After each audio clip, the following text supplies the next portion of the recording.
Are you tired of searching for the container option in Elementor and ending up with messy layouts?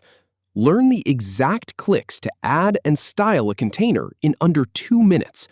We'll walk through the simplest path from editing your homepage to customizing the container's layout, style, and advanced settings. Go to Edit Home with Elementor. Click on Highlight.